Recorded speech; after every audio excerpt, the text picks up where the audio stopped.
Apricot Stones is about a woman in Afghanistan in the 1980s. She's part of a women's movement that began in the 70s there.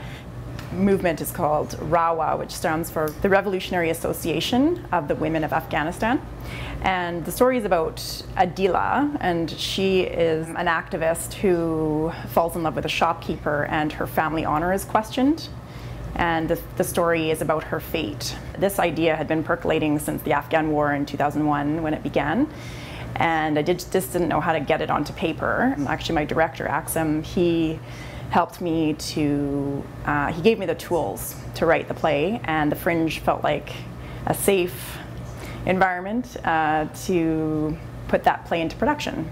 It's a women's movement story, but it's also a story about human rights. And I think we're always having those conversations about human rights, and especially about women's rights and women's movements. So I felt it was a time, even though it's set in Afghanistan, I feel like it's a very universal story. The learning curve has been steep.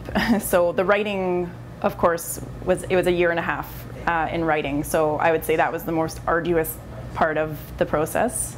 Once the play felt like it could be put into production, that was a relief. But now, I guess the hardest part now is being a producer and not having a clue what I'm doing.